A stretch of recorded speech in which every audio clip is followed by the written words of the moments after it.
And hi everyone, and welcome back to the Two Barbarians YouTube channel. I've been asked to smile a bit more in the introductions, so hopefully I'm achieving that right now. So Lee and I, we're here today to talk about the often forgotten Ninja Turtle line from the 2007 movie.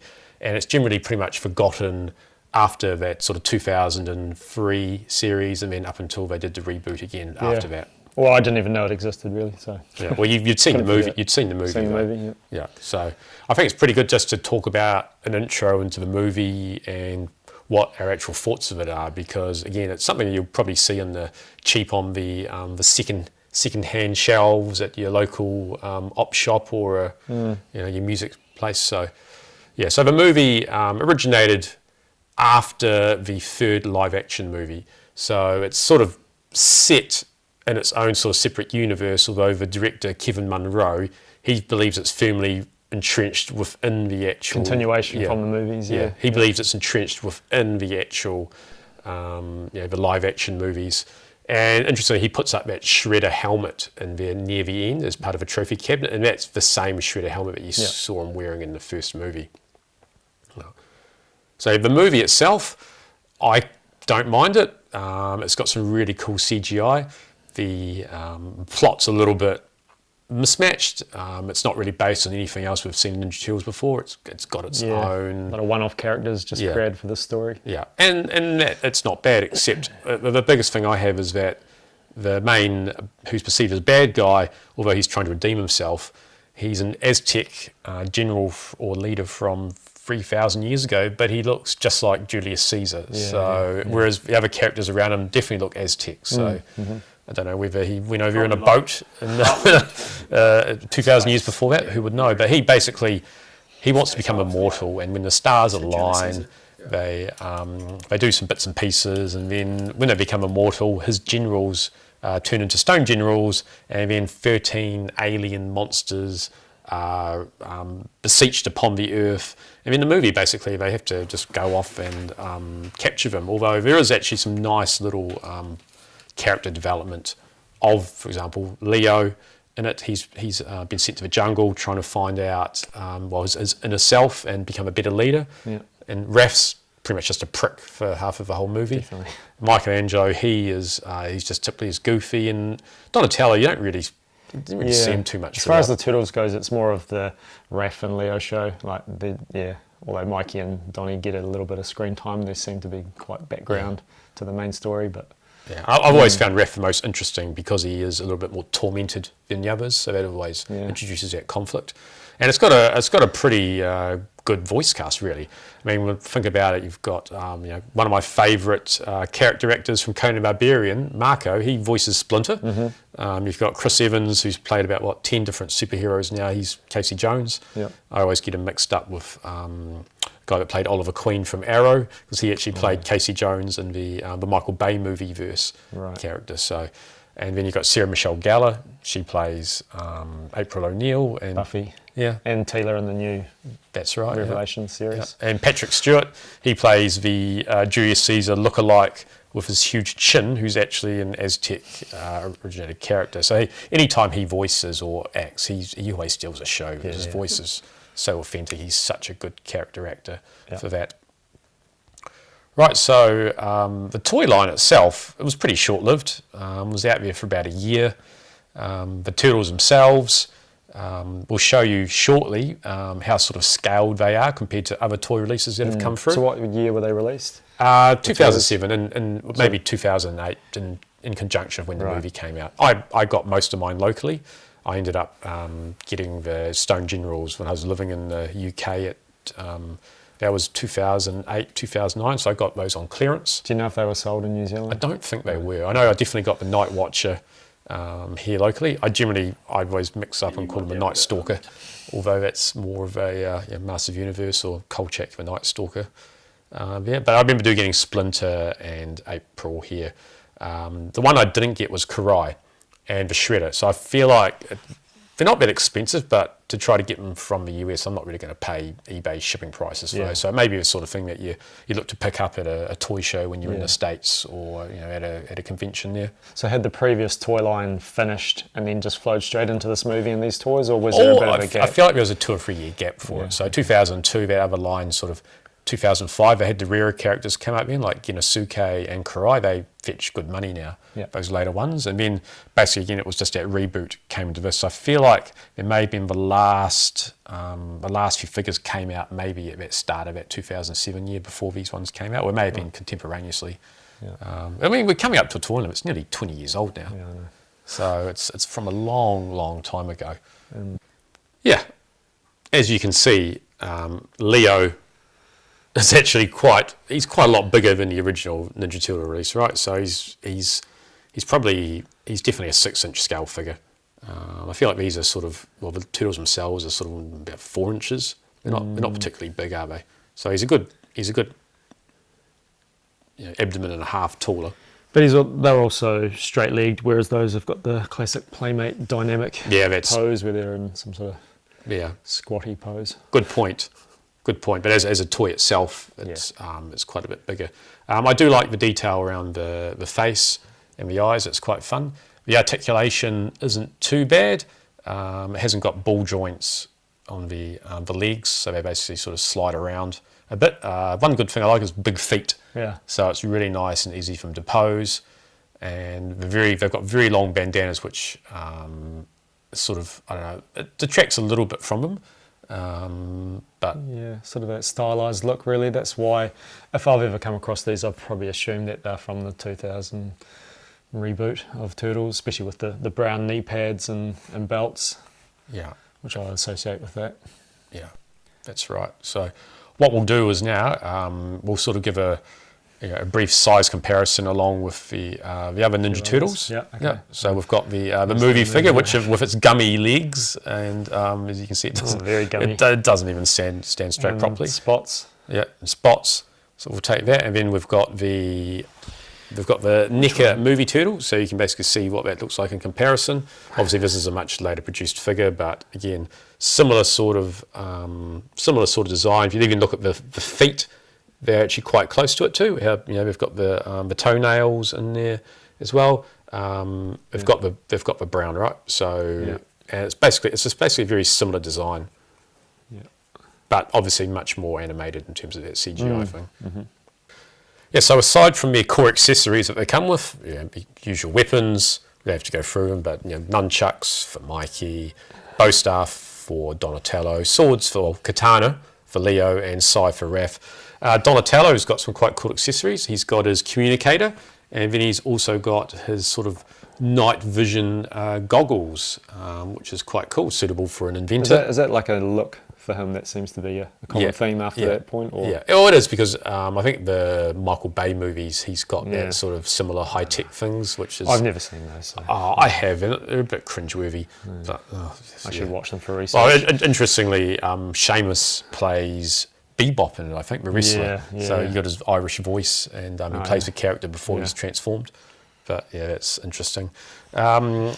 Raphael comes with a couple of dumbbells, so he can practice doing his weights because he's quite macho and he's got a little bit of little man syndrome with him. But I've only got the one dumbbell. I'm not sure where the other one went to.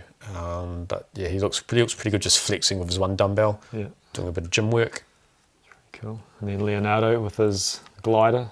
Yeah, so that's pretty much, that's one of the best parts in the actual the movie. It's one of the most memorable scenes, essentially.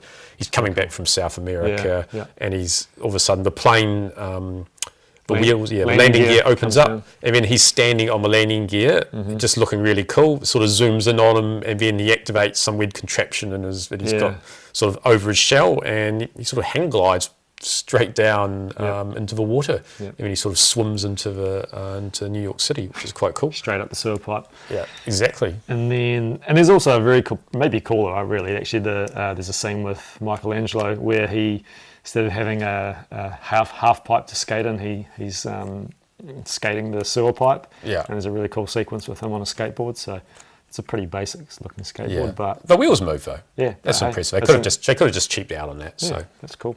They could have just not done it. So that's pretty awesome. Yeah, that's fun. Yeah.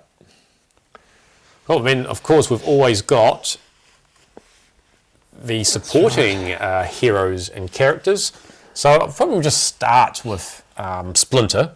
So it's a different look for him, right? Because he's wearing a very sort of formal attire. And sometimes it's just a very basic sort of raggy kimono that he wears, an old one. But here he's sort of dressed quite sharply, really. Yeah, and this is all hard plastic with just a little bit of articulation, but and he's actually quite. I guess in other versions, he's viewed as always being smaller than the Turtles, whereas here he's got really big head.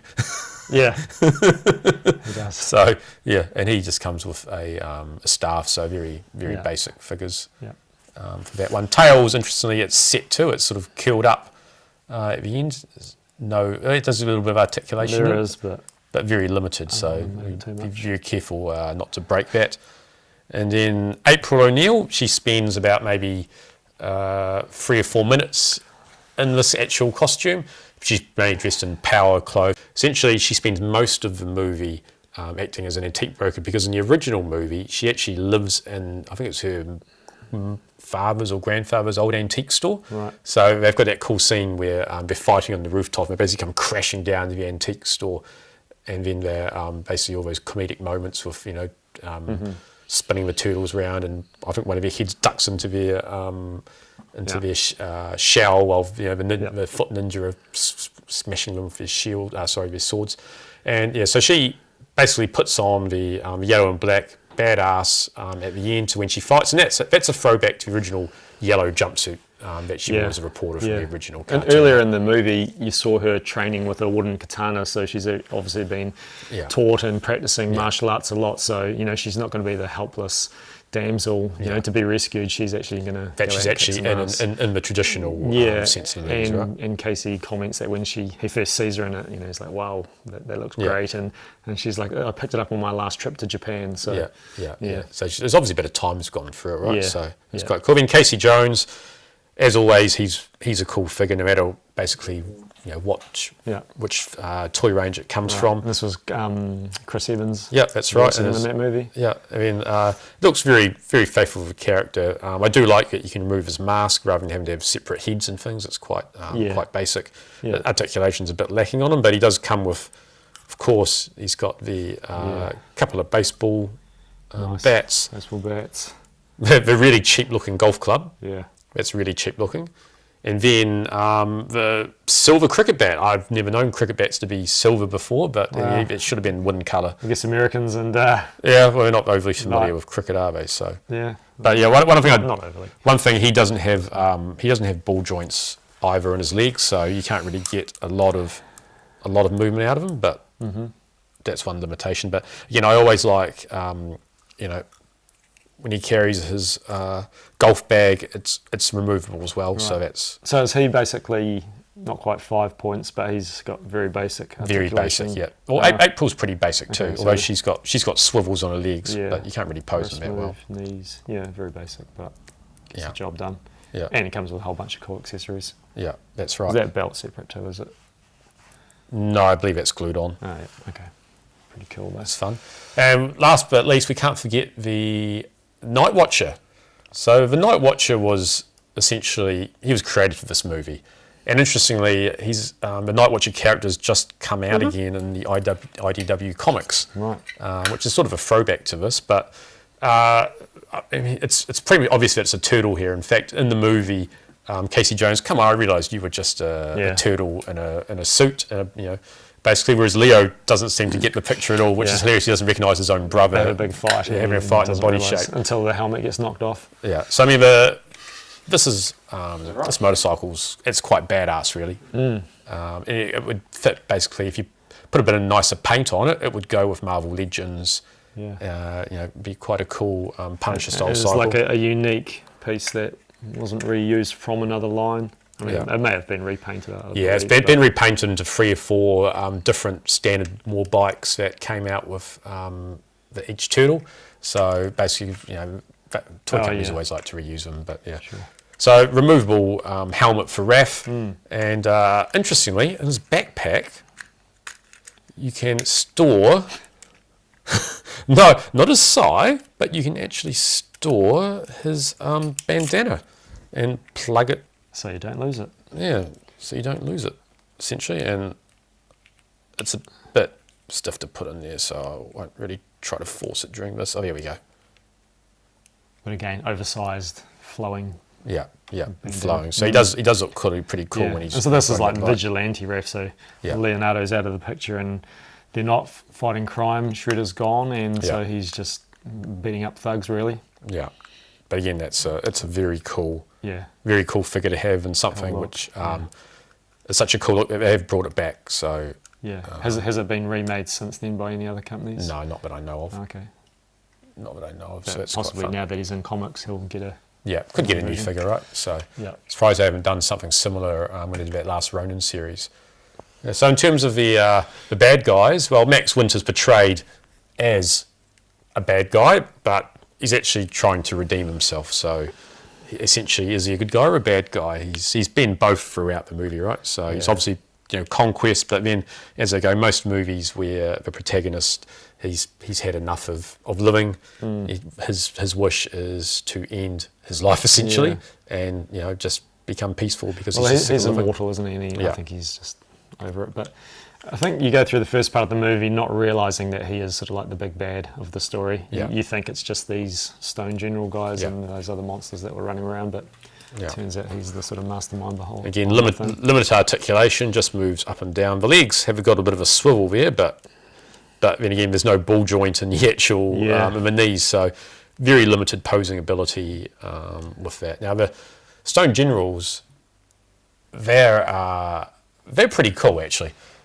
They've got some nice glow-up features, and I guess there's four of them, so each of the generals is sort of your sort of stereotypical sort of badass group. You've got sort of a strong leader. I mean, you've got this guy. Yeah, and then you've got the more agile one, which he sort of crawls up buildings. Yeah. And you've got you've got the lean female character, and then you've got this big stomping monster guy who's Always got to have one of those. always got to have one of those, and he carries a big ass sledgehammer that he absolutely smacks things to pieces with. So essentially, the aliens, they run amok.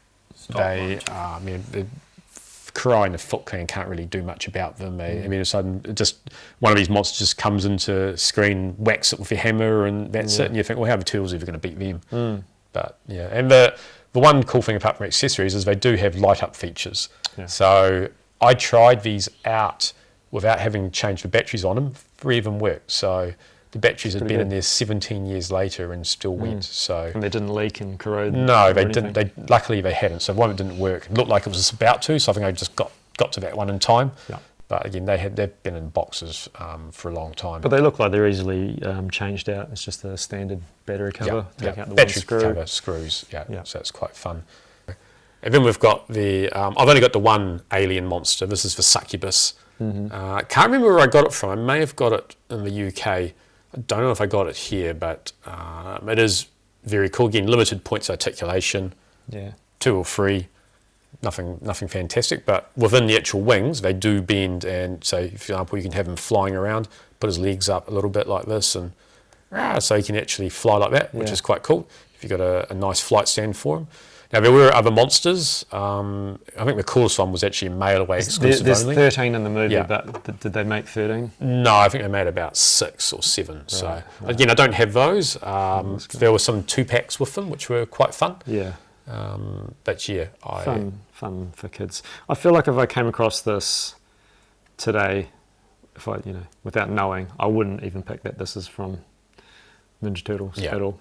Yeah, but it's really cool. Yeah. In fact, I'll have to revisit what the other ones actually are, just in case I come across them at a market as well. You never know what you find in places. That's right? it. So probably actually my favourite part about this line is the turtle wagon known as the Cowabunga Carl wagon in this. Yeah, looking a bit different from the last time we saw it. Yeah, so the colours are still the iconic, animated van colours. So you've got the yellow, and then you've got the green, just like the old party wagon. But in this one, Michelangelo's got to the point where to earn some money, he entertains children's parties. So basically turns up as Cowabunga Carl, and he puts on a giant turtle head as part of his costume, so that people don't recognise that he's a turtle. He's wearing a turtle costume. That's exactly right. So part of that, this is the actual head. What I really like is when you can open up the front of it with a nice squeak. It probably needs a little bit of oil in there since it's been sitting there for a while. And you see it for Mikey. What I like is you can actually take off the head and you can put it on Mikey. So it's one of the first scenes in the movie. He knocks on the door at a kid's party wearing that head. Yeah, so he's absolutely. That's absolutely gorgeous, and it sits there. You can put it on Casey Jones. You can put it on April. You can put any of the other turtles. Or all the foot soldiers. All the foot soldiers. Yeah, they can put on them and just whack them. And one part I do like about that is at the end of the movie, after Raph sort of donates his Night Watcher helmet to Splinter to put up in the trophy cabinet, Mikey goes, "Can I put one more up there?" And he actually puts the Cowabunga Carl head up there too. So his retired Cowabunga Carl. That's right. It's the Turtles now back as a slick fighting unit again. So that's cool. Yeah. So that's one bigger part, and this actually connects up with the firing mechanism, which we'll get to shortly. Should we spin the van around and show it off? Yeah. Call 555 Carl. So he's got his own number. That's right. And the actual the interior is quite cool. The steering wheel turns. It's got some nice stickers there for the rear view mirrors. It's got a gear lever and a couple of little stickers on there, including the. It tells you which automatic setting you're in. So you've got park, reverse, neutral, and drive. So not many kids' toys would actually go to those details, right? Yeah. You got the little fire extinguisher. I mean, they there. are just stickers, but it's cool to see the detail that's Well, going on. in the end, this Toyline was marketed at children, right? So that's you're a kid when you bought it, weren't you? Yeah, I was probably close to my 30s. So yeah, it was definitely a kid then. Pushing kids out of the way in the toy aisle when there's only one on the shelf. Yeah. And so one other part of it that's a bit unique is that it's got another platform with a wheel in there. So that's similar to what we got with the vintage, but not quite. And there's a couple of seats in there which turtles can sit in. One of them moves a little bit, but apart from that, it's a good way to store your turtles. So you have two in the front and then two actually in here. And this actually is hardly even featured in the actual movie itself. It's featured a bit at the start, and then at the end... There's a good scene at the end. There's a good scene at the end. You've got... They're being chased by a monster. Yeah, and you've got Karai and Casey driving it, I think, or April. Karai and I think someone else, maybe a foot soldier, are in the back, and right. April and Casey in the front. Casey are driving it. Yeah. And they basically go straight into Max Winter's building and bringing in that last monster in there. So it's quite fun. Now, one part about the front that we didn't show is... Near the front there's an eat dough part, and it's got a range of little pizzas in there. So that's designed to fire out the front. So should we give it a shot and see how good we are at firing at our foot soldiers, eh? Let's have a look.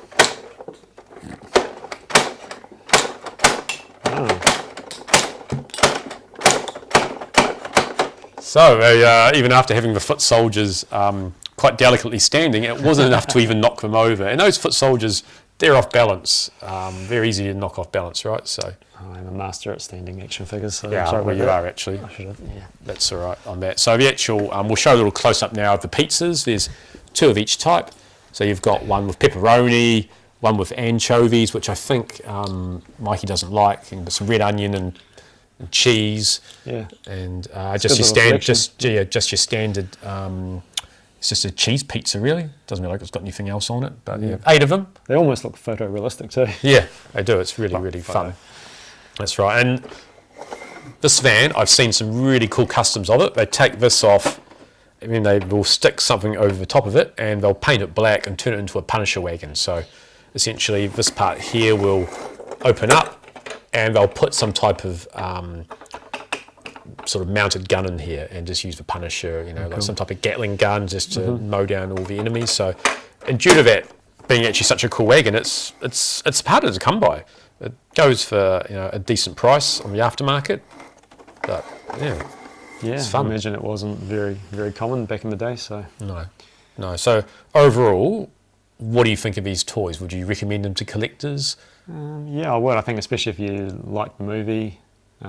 I just think a lot of people just don't know about it, so it's pretty cool that there's this whole line just on the movie that's out there. I like the aesthetics. I like the design of the foot soldiers is cool. The turtles themselves have got ridiculous looking facial expressions on them. Articulation's not the best, but they were aimed at children, so we're not going to get sort of NECA style details and animation. But at the same time, they don't break, right? Yeah. So you can play with them a bit more. You can give them to your kids to have a play with, and I think every kid's going to love the Cowabunga Carl Wagon because it's chunky. It's got some nice action features with it, and no one ever gets sick of firing pizza discs out at anything. And they probably don't hurt. If they can't even knock him down, then probably not going to hurt if it hits you in the head. No, but it is quite, the rapid fire section on it is probably one of the cooler rapid fire sections since the Blaster Hawk and Master of Universe line. So it's a lot of fun. And that's a cool vehicles. And that's that and the motorbikes is pretty much the vehicles from the line. Yeah, that's right. Cool. Right, so hope you enjoyed this little review back into a quite forgotten toy line. Actually, I've thoroughly enjoyed actually digging them out and having a play with them and comparing them to the other toys. So once again, we are the Two Barbarians. Don't forget to hit that like and subscribe button. It really helps our channel to grow our subscriber base because admittedly we want to do more cool things. We want to keep taking the channel to different places, new things. Yeah, leave a comment and give us some feedback of what you think was good or bad and what we can do, and some other toy lines that you'd like us to talk about from our perspective. Particularly, we'd love to hear from you if you're from our international fan base. I think there might be 10 or 12 of you at the moment. But yeah, we're a small collector country in New Zealand, and while we have a lot of interaction there, we would love to hear from international fans what you thought of it, and if you've got the toys available there and you still see them at markets, or did people actually even overseas want this toy line? Yeah. Okay. Cheers.